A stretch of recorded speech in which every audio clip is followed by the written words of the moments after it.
Bonjour tout le monde, quel bonheur de vous retrouver sur Massa Délices. Aujourd'hui, je vous propose une recette facile, rapide, économique que vous pouvez faire à la dernière minute surtout.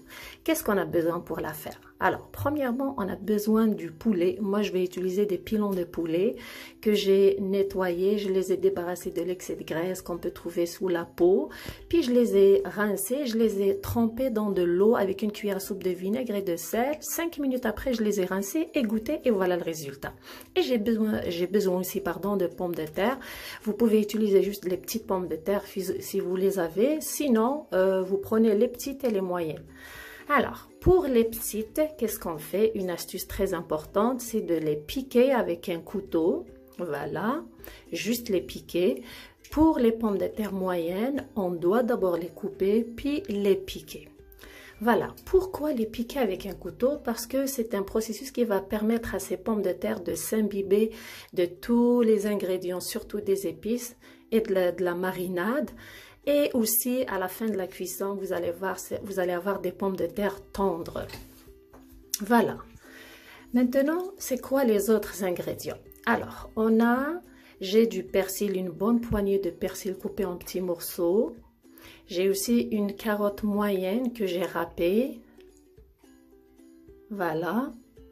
Et aussi, j'ai environ une cuillère à soupe de sel avec 2 feuilles de laurier.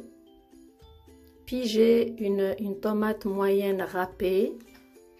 Et j'ai le jus d'un citron, environ 5 cuillères à soupe. Et j'ai aussi de l'huile végétale, environ 8 cuillères à soupe. Pour les épices, j'ai besoin d'une demi-cuillère à soupe de thym, une demi-cuillère à soupe de cumin et une cuillère à soupe de paprika. Voilà. Maintenant, qu'est-ce qu'on va faire?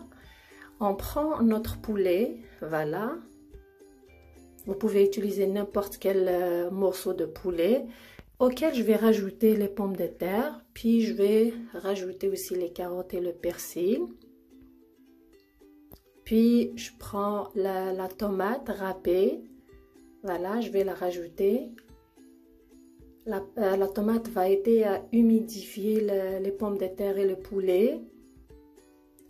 Puis, on va rajouter les épices que je dois d'abord mélanger ensemble. Voilà. Ensuite, ça va être le sel. Pour les feuilles de laurier, je vais les laisser à la fin, une fois que j'ai tout mélangé. Une fois que je mets tout ce mélange dans le plat allant au four, c'est là que je vais les mettre par-dessus. Alors, je vais rajouter l'huile végétale et le jus de citron. Et pardon, j'ai oublié de mentionner qu'il faut rajouter aussi 3 gousses d'ail écrasées. C'est très important. Moi, je les ai oubliées dans les ingrédients. Voilà. Une fois que j'ai tout mélangé, bien, moi je vais me servir de ma main afin d'incorporer tous les ingrédients avec les épices et le jus de citron et l'huile végétale bien mélangé. Une fois que j'ai tout bien mélangé, je vais verser dans un plat allant au four. Puis avant de le mettre au four, c'est bien de couper un oignon en rondelles, puis les mettre dessus les pommes de terre et les pilons de poulet. Voilà.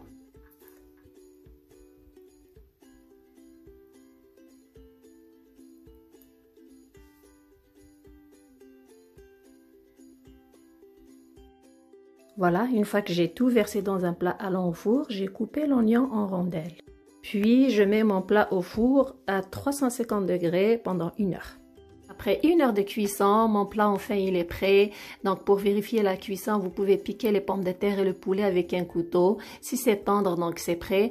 Assurez-vous juste de le passer au grill pour quelques secondes. Puis vous le sortez du four, vous le couvrez avec un papier cuisson et un torchon. Vous le laissez se reposer pendant 10 minutes avant de le servir.